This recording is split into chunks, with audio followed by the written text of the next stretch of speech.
या देवी सर्वभूतेषु शक्तिरूपेण संस्था नमस्तस्यै नमस्तस्यै नमस्तस्यै नमो नमः।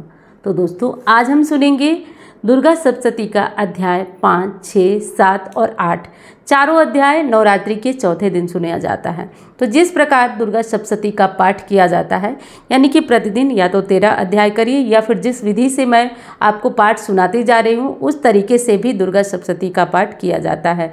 तो आप चाहें तो प्रतिदिन की कथाएं सुन रहे हैं और मुझे उम्मीद है आप सुन भी रहे हैं, तो इसके लिए बहुत बहुत धन्यवाद। अब चलिए अविलंब हम शुरू करते हैं दुर्गा सप्तशती का अध्याय 5। महर्षि मेधा ने कहा, पूर्व काल में शुंभ निशुंभ नामक असुरों ने अपने बल के मद से इंद्र के त्रिलोकी राज्य और यज्ञों के भाग छीन लिए। वह दोनों इसी प्रकार सूर्य, चंद्रमा, धर्मराज और वरुण के अधिकार भी छीनकर स्वयं ही उनका उपयोग करने लगे। वायु, अग्नि और उनका कार्य भी वही करने लगे। इसके पश्चात उन्होंने जिन देवताओं का राज्य छीना था उनको अपने अपने स्थान से निकाल दिया। इस तरह से अधिकार छीने हुए दैत्यों तथा दैत्यों द्वारा निकाले हुए देवता अपराजिता देवी का स्मरण करने लगे। देवी ने हमको वर दिया कि तुम्हारी संपूर्ण विपत्तियों के नाश के लिए मैं तुम्हारी रक्षा करूंगी।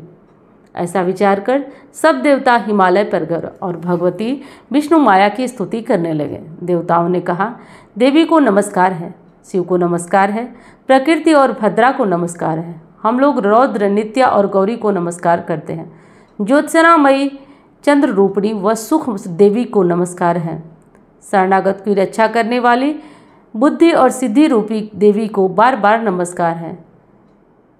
नए ऋषि राजाओं की लक्ष्मी सर्वाणी को नमस्कार है। दुर्गा को दुर्ग स्थलों को पार करने वाले दुर्गपारा को सारा सर्वकारिणी ख्याति कृष्ण और धूम्र देवी को सदैव नमस्कार है। अत्यंत सौम्य तथा अत्यंत रौद्र रूपा को हम नमस्कार करते हैं, उन्हें हमारा बार बार प्रणाम है। जगत की आधारभूत देवी को बार बार नमस्कार करते हैं। जिस प्रकार देवी को प्राणी मात्र विष्णु माया कहते हैं उसको नमस्कार है, उसको नमस्कार है, उसको नमस्कार है। जो देवी संपूर्ण प्राणियों में चेतना कहलाई उसको नमस्कार है, उसको नमस्कार है, उसको नमस्कार है। जो भी देवी संपूर्ण प्राणियों में बुद्धि रूप में स्थित है उसको नमस्कार है, उसको नमस्कार है, उसको नमस्कार है। जो देवी सब प्राणियों में निद्रा रूप में विराजमान है उसको नमस्कार है, उसको नमस्कार है, उसको नमस्कार है। जो देवी संपूर्ण प्राणियों में क्षुधा रूप से विराजमान है उसको नमस्कार है, उसको नमस्कार है, उसको नमस्कार है। जो भी देवी संपूर्ण प्राणियों में छाया रूप से स्थित है उसको नमस्कार है, उसको नमस्कार है, उसको नमस्कार है। जो देवी सब प्राणियों में शक्ति रूप से स्थित है उसको नमस्कार है, उसको नमस्कार है, उसको नमस्कार है। जो देवी संपूर्ण प्राणियों में तृणा रूप से स्थित है उसको नमस्कार है, उसको नमस्कार है, उसको नमस्कार है। जो देवी सब प्राणियों में शांति रूप से स्थित है उसको नमस्कार है, उसको नमस्कार है, उसको नमस्कार है। जो देवी सब प्राणियों में जाति रूप से स्थित है उसको नमस्कार है, उसको नमस्कार है, उसको नमस्कार है। जो देवी सब प्राणियों में लज्जा रूप से स्थित है उसको नमस्कार है, उसको नमस्कार है, उसको नमस्कार है। जो देवी संपूर्ण प्राणियों में श्रद्धा रूप से स्थित है उनको नमस्कार है, उसको नमस्कार है, उसको नमस्कार है। जो देवी सब प्राणियों में कांति रूप से स्थित हैं, जो देवी सब प्राणियों में लक्ष्मी रूप से स्थित हैं उसको नमस्कार है, उसको नमस्कार है, उसको नमस्कार है। जो देवी सब प्राणियों में वृत्ति रूप से स्थित है उसको नमस्कार है, उसको नमस्कार है, उसको नमस्कार है। जो देवी सब प्राणियों में स्मृत रूप में विराजमान है उसको नमस्कार है, उसको नमस्कार है, उसको नमस्कार है। जो देवी सब प्राणियों में दया रूप में स्थित है उसको नमस्कार है, उसको नमस्कार है, उसको नमस्कार है। जो देवी सब प्राणियों में तुष्टि रूप में स्थित है उसको नमस्कार है, उसको नमस्कार है, उसको नमस्कार है। जो देवी सब प्राणियों में मातृ रूप से स्थित है उसको नमस्कार है, उसको नमस्कार है, उसको नमस्कार है। जो देवी संपूर्ण प्राणियों में भ्रांति रूप में स्थित है उसको नमस्कार है, उसको नमस्कार है, उसको नमस्कार है। जो देवी संपूर्ण प्राणियों में नित्य व्याप्त रहती है उसको नमस्कार है, उसको नमस्कार है, उसको नमस्कार है। जो देवी चैतन्य रूप से इस संपूर्ण जगत में व्याप्त रहती हैं उसको नमस्कार है, उसको नमस्कार है, उसको नमस्कार है। पूर्व काल में देवताओं ने अभिष्ट फल पाने के लिए जिसकी स्तुति की है और देवराज इंद्र ने बहुत दिनों तक जिसका सेवन किया वह कल्याण साधना की भूत ईश्वरी सबका कल्याण करे, सभी विपत्तियों का नाश करें। असुरों के सताए हुए संपूर्ण देवता परमेश्वरी को इस प्रकार नमस्कार करते हैं तथा जो भक्ति पूर्वक स्मरण कर तुरंत ही सभी विपत्तियों का नाश कर देती हैं, वह जगदम्बा इस समय भी हमारा मंगल करें, हमारी सभी विपत्तियों को दूर करें। महर्षि मेधा ने कहा, हे राजन, इस प्रकार जब देवता स्तुति कर रहे थे उस समय पार्वती देवी गंगा में स्नान करने के लिए आई थी। तब उनके शरीर से प्रकट होकर शिवा देवी बोली, शुभ दैत्यों के द्वारा स्वर्ग से निकले हुए निशुंभ के हारे हुए यह देवता मेरी स्तुति कर रहे हैं। पार्वती के शरीर से अंबिका निकली थी, इसलिए उसको संपूर्ण लोक में कौशिकी कहते हैं।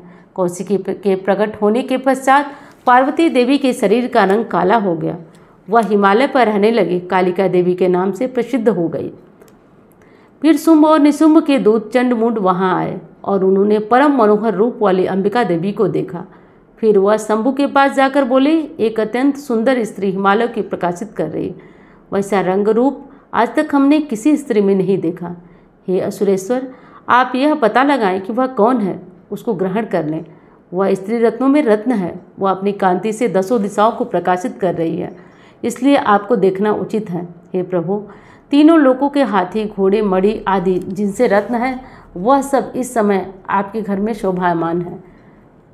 हाथियों में रत्न तथा ऐरावत हाथी और उचैश्रवा नामक घोड़ा है। आप इंद्र से ले आए हैं। हंसों द्वारा जुता हुआ विमान जो कि ब्रह्मा जी के पास है वह भी आपके पास है। वह महापद्य नामक खजाना आपने कुबेर से छीना है। समुद्र ने आपको सदा खिले हुए फूलों की किलंजकिनी माला आपको दी है। वरुण का कंचन वर्षा करने वाला छत्र आपके पास है। रथों में श्रेष्ठ प्रजापति का रथ भी आपके पास है।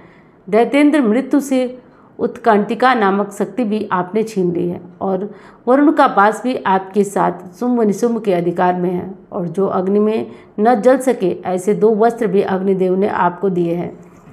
हे दैत्यराज, इस प्रकार सारी रत्न रूपी और हर प्रकार से सुख देने वाली प्रजा आपके पास है।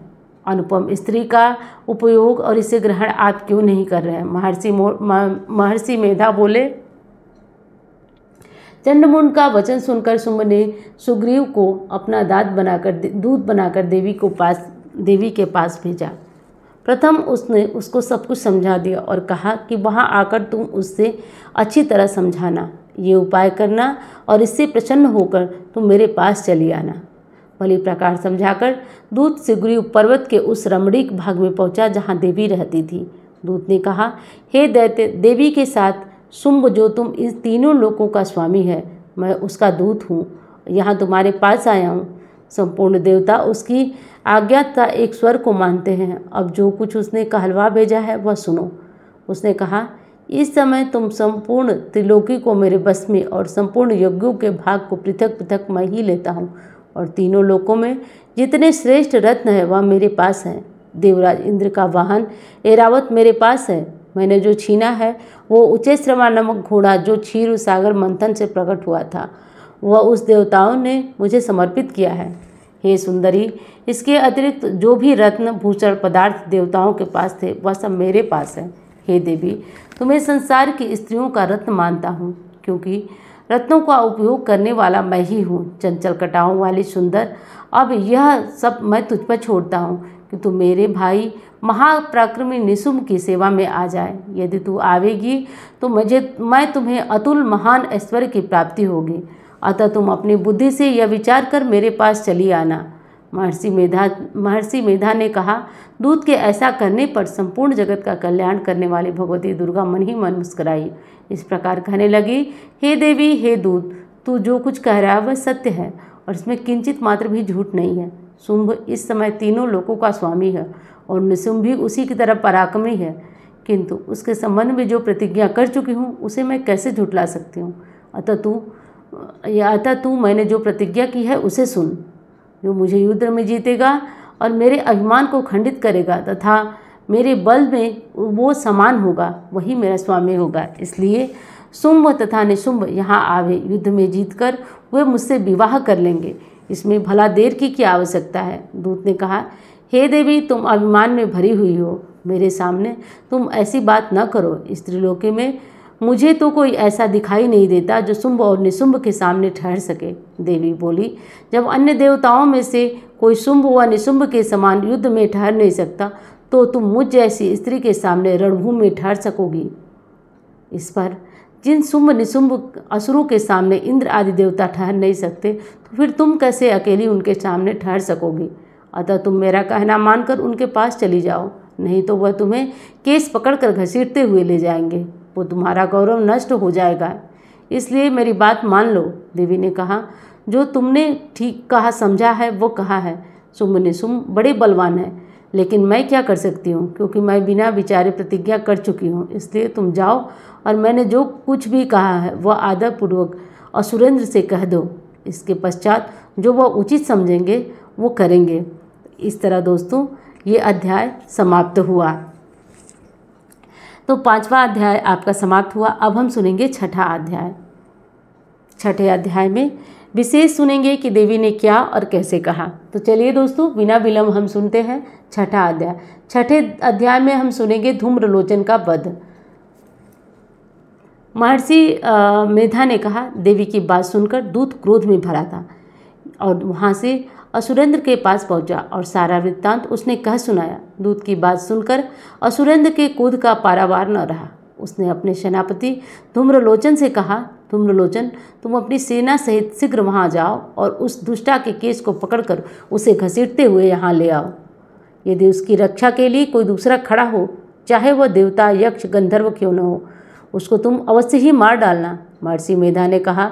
शुंभ के इस प्रकार आज्ञा देने पर धूम्रलोचन 60,000 राक्षसों की सेना के साथ वहां पहुंचा और देवी को देखकर ललकार कर कहने लगा, अरे तू अभी शुंभ और निशुंभ के पास चल। यदि तू प्रसन्नतापूर्वक मेरे साथ न चलेगी तो मैं तेरे केसों को पकड़कर घसीटता हुआ तुझे बलपूर्वक ले चलूँगा। देवी बोली, असुरेंद्र का भेजा हुआ जैसा बलवान यदि बलपूर्वक मुझे ले जाएगा तो ऐसी दशा मैं तुमको कर सकती हूँ जैसा तुमने सपने में भी नहीं सोचा होगा। महर्षि मेधा ने कहा। ऐसा कहने पर धूम्रलोचन उसकी ओर लपका, किंतु देवी ने उसे अपनी हुंकार से ही भस्म कर दिया। यह देखकर असुर सेना क्रुद्ध होकर देवी की ओर बढ़ी, परंतु अंबिका ने उन्हें तीखे बाणों की शक्ति तथा फरसों की वर्षा आरंभ कर दी। इतने में देवी का वाहन भी अपनी ग्रीवा के बालों को झटकारता हुआ बड़ा भारी शब्द करता हुआ असुर सेना के साथ कूद पड़ा। उसने कई असुर पंजों से, कई जबड़ों से और कई धरती पर पटक पटक कर दाढ़ों से घायल कर मार डाला। उसने कई असुरों से अपने नख से फाड़ कर उसके पेट फाड़ डाले। असुरों को तो केवल थप्पड़ मारकर धड़ से अलग कर दिया। कई असुर की भुजाएं सिर तोड़ डाले। गर्दन के बालों को हिलाते हुए कई असुरों को पकड़कर उसने पेट फाड़कर रक्त पी डाला। कई देवी इस प्रकार महाबलवान असुर ने क्षण भर को असुर सेना को समाप्त कर दिया। शुंभ ने जब यह सुना तो देवी धूम्रलोचन असुर को मार डाला है तो उसके सिर पर भारी सेना का संहार करने का बाण सवार हो गया। तब उसको बड़ा क्रोध आया। उसने क्रोध के आंखें और अंग उसके फड़कने लगे। तब उसने चंड तथा मुंड नामक असुरों को भेजा, हे चंड मुंड, तुम अपने साथ बड़ी सेना लेकर जाओ। वहाँ देवी के बाल पकड़कर उसे बांधकर तुरंत ले आओ। यदि उसको यहाँ लाने में किसी प्रकार का संदेह हो तो अपनी सेना से उसे लड़ते हुए उसको मार डालो, और जब वह दुष्टा और उसका सिंह दोनों मर जाएं तब भी उसे बांध कर यहाँ ले आना। इस तरह करके दोस्तों 6ठा अध्याय हमारा पूर्ण हुआ। अब हम सुनते हैं 7वां अध्याय। देवी का 7वां अध्याय सुनेंगे। एक एक अध्याय करके हम सुनते जा रहे हैं और आज जो है चौथे दिन वो 5वां, 6वां, 7वां अध्याय तीनों अध्याय हम सुन रहे हैं। तो 7वां अध्याय हम 7वां और 8वां चारों अध्याय आज के दिन सुनेंगे। दैत्यराज की आज्ञा पाकर चंड और मुंड चतुरंगिनी सेना को लेकर हथियार उठाए हुए देवी से लड़ने के लिए चल दिए। हिमालय पर्वत पर पहुंचकर उसने मुस्कुराती हुई देवी को सिंह पर बैठी हुई देखा। जब असुर उनको पकड़कर उनके लिए तलवारें लेकर आगे बढ़े तब अंबिका को उन पर बड़ा क्रोध आया। क्रोध के मारे उनका मुख काला पड़ गया, उनकी वृक्तियाँ चढ़ गई और उनके ललाट से अत्यंत भयंकर तथा अत्यंत विशिष्ट मुख वाली लाल बाणों वाली कृष्ण वर्ण की ध्वनि प्रकट हुई, जो कि अपने हाथों में तलवार और पास लिए हुए थी। वह विचित्र खर्ण धारण किए हुए थे तथा चीते के चर्म की साड़ी तथा नरमुंडों की माला पहनी हुई थी। उसका मांस सूखा हुआ था और शरीर केवल हड्डियों का ढांचा था जो भयंकर शब्द से दिशाओं को पूर्ण कर रही थी। वह असुर सेना पर टूट पड़ी और दैत्यों का भक्षण करने लगी। वह पार्श्व रक्षकों, अंकुशधारी महाव्रत हाथियों और सवार योद्धाओं, घंटा सहित हाथियों को एक एक हाथ से पकड़कर अपने मुंह में डाल रही थी। इस प्रकार वह घोड़ों, रथों, सारथियों, रथ में बैठे हुए सैनिकों को मुंह में डालकर भयानक रूप से चबा रही थी। किसी के केस पकड़कर किसी के पैरों को दबा रही थी, किसी ने दैत्य को छाती से मसलकर मार रही थी। वह दैत्य के छोड़े हुए दो अस्त्र को मुंह में पकड़कर और क्रोध से भरकर दांतों में पीस रही थी। उसने कई बड़े बड़े असुर भक्षण कर डाले, कितनों को रौंद डाला, कितने उसकी मार के आगे भाग गए, कितनों को उसने तलवार से मार डाला, कितनों को दांतों से समाप्त कर दिया। इस प्रकार देवी ने क्षण भर में संपूर्ण दैत्य का नष्ट कर दिया। इस तरह महापराक्रमी काली देवी की ओर लपका। देवी ने भी अपने भयानक बाणों की वर्षा आरंभ कर दी। अपने हजारों चक्र उसके ऊपर छोड़े। इस प्रकार वह चमकते हुए बाण वह देवी के मुख में प्रविष्ट हुए। इस प्रकार दिखाई दे रहे थे जैसे बहुत से सूर्य मेघों की घटा के साथ प्रविष्ट हो रहे हैं। इसके पश्चात भयंकर के शब्द के साथ काली ने अत्यंत जोश में भरकर विकट अट्टहास किया। उसका भयंकर मुंह देखा नहीं जा रहा था। उसके मुख से श्वेत दांतों की पक्ति चमक रही थी। पुरुष ने हाथ में तलवार लेकर हूँ कहा, शब्द कहकर चंड के ऊपर आक्रमण किया। उसके बाद केस पकड़कर चंड का सिर काट डाला। चंड को मरा हुआ देखकर मुंड देवी की ओर लपका, परंतु देवी ने क्रोध में भरे हुए अपनी तलवार से यमलोक मुंड को भी पहुंचा दिया। चंड और मुंड को मरा हुआ देखकर बाकी बची हुई सेना वहां से भाग गई। इसके पश्चात काली चंड और मुंड के कटे हुए सिरों को लेकर चंडिका के पास गई। प्रचंड अट्टहास के साथ कहने लगी, हे देवी, चंड और मुंड दो महादैत्यों को मारकर तुमने भेंट कर दिया। अब शुंभ और निशुंभ को तुमको स्वयं वध करना है। महर्षि मेधा ने कहा। वहां लाए हुए चंड और मुंड के सिरों को देखकर कल्याणकाई चंडी ने काली से मधुर वाणी में कहा, हे देवी, तुम चूंकि चंड और मुंड को मेरे पास लेकर आई हो, अतः संसार में चामुंडा के नाम से तुम्हारी ख्याति विख्यात होगी।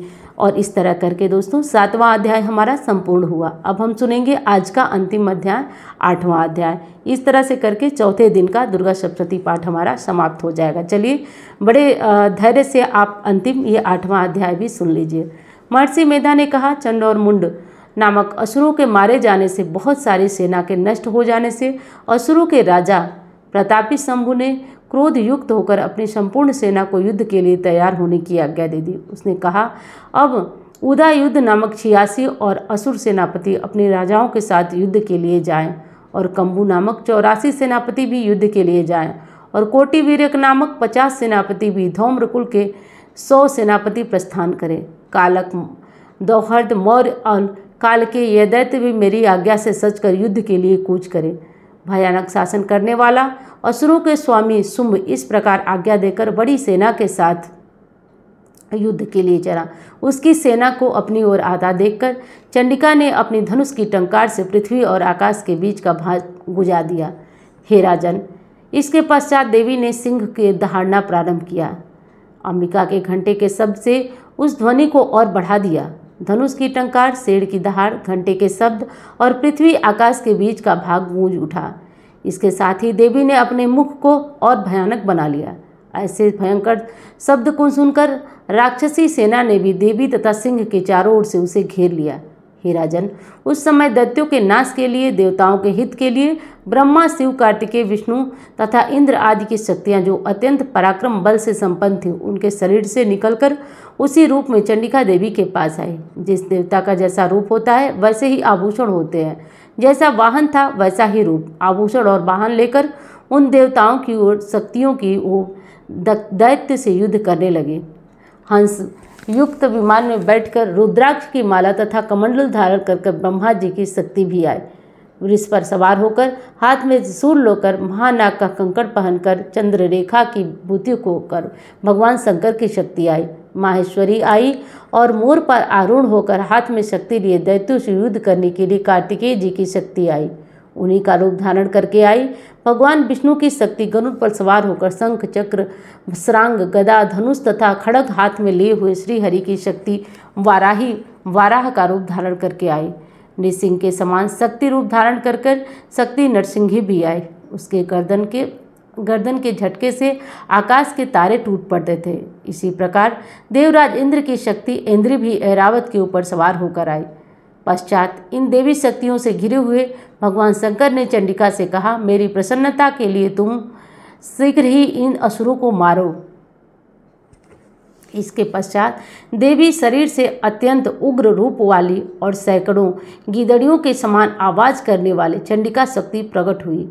उस अपराजिता देवी ने धूमिल जटा वाले भगवान श्री शंकर जी से कहा, हे प्रभु, आप मेरी ओर से दूत बनकर शंभु और निशुंभ के पास जाइए और उन अत्यंत गर्वीले दैत्यों से कहिए तथा उनके अतिरिक्त और जो भी दैत्य वहाँ युद्ध के लिए उपस्थित हो उनसे कहिए कि जो तुम्हें अपने जीवित रहने की इच्छा है तो त्रिलोकी का राज्य इंद्र को दे दो।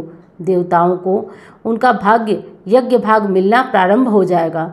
तुम पाताल को लौट जाओ, किंतु यदि बल से गर्व से तुम्हारी लड़ने की इच्छा हो तो तुम आ जाओ। इसमें मांस से मेरी योगिनियाँ तृप्त होंगी। क्योंकि उस देवी ने भगवान शंकर को दूत के कार्य से निकाल दिया, इसलिए वह संसार में शिवदूती के नाम से विख्यात हुई।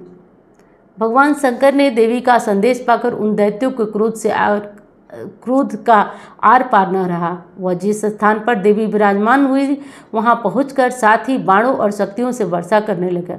देवी ने उनके फेंके हुए बाणों, शक्तियों, त्रिशूल और फरसों को अपने बाणों से काट डाला और काली देवी उसी देवी के साथ आगे बढ़ी। शत्रुओं को त्रिशूल से विदीर्ण करने वाली, खटवांग से कुचालने वाली ब्रह्माणी जिस तरफ दौड़ती हुई उस तरफ अपने कमंडल का जड़ छिड़क देती है, दैत्यों के वीर्य और बल को नष्ट कर देती है। इस प्रकार माहेश्वरी त्रिशूल से, वैष्णवी चक्र से अत्यंत कोप वाली कौमारी शक्ति द्वारा असुरों को मार रही थी। इंद्र के बाजू के प्रहार से सैकड़ों रक्त की नदियां बहाए हुए दैत्य पृथ्वी पर गिर रहे थे।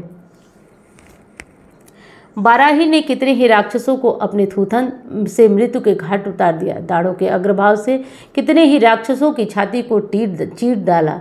चक्र की चोट से कितनों को विदीर्ण करके धरती पर गिरा दिया। दो बड़े बड़े राक्षसों को नरसिंही अपने नखों से विदीर्ण कर भक्षण कर रही थी। सिंहनाथ के चारों तरफ गूंजती हुई रणभूमि में विचर रही थी। शिवदूती के प्रचंड अट्टहास से कितने ही दैत्य भयभीत होकर पृथ्वी पर गिरे और उनके गिरते ही वह उनको भक्षण कर गई। इस तरह क्रोध में भरे हुए और मातृगणों द्वारा नाना प्रकार के उपायों से बड़े बड़े असुरों को मारते हुए राक्षसी सेना भाग खड़ी हुई।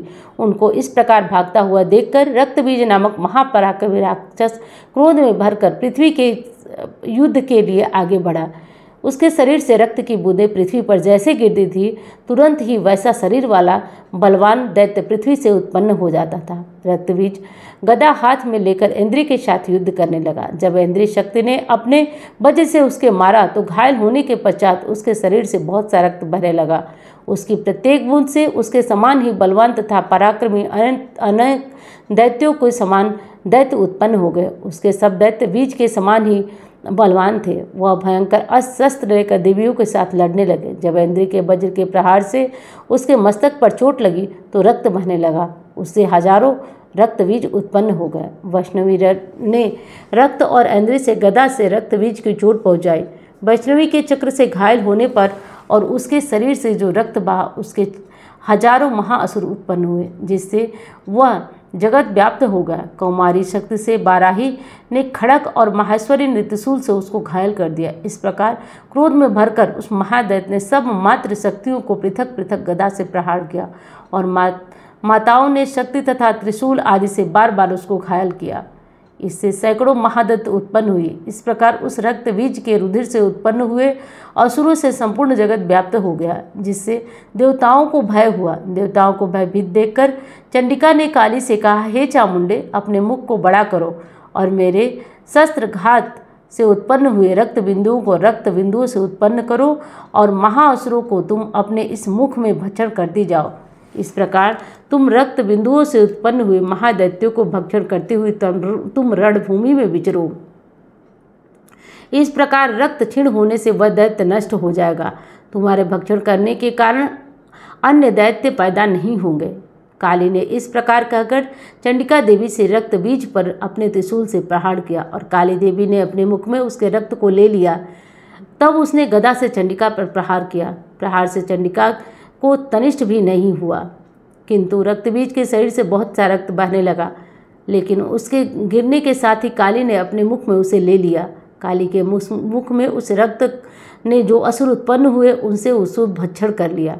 रक्त को पीती हुई तदनंतर देवी ने रक्त बीज जिसका कि खून काली ने पिया था, चंडिका ने उस दैत्य को वज्र बाण खड़ग आदि ऋषि सृष्टि से उसे मार डाला। हे राजन, अनेक प्रकार के अस्त्रों से मारा हुआ और खून से वंचित वह महादैत्य रक्त बीज पृथ्वी पर जा गिरा। हे राजन, उसके गिरने से देवता अत्यंत प्रसन्न हुए और माताएं उन असुरों का रक्त पीने के पश्चात उद्धत होकर नृत्य करने लगे। इस प्रकार करके 8वां अध्याय पूर्ण हुआ। तो दोस्तों, आज चौथे दिन 5वां, 6ठा और 7वां अध्याय हमने सुना।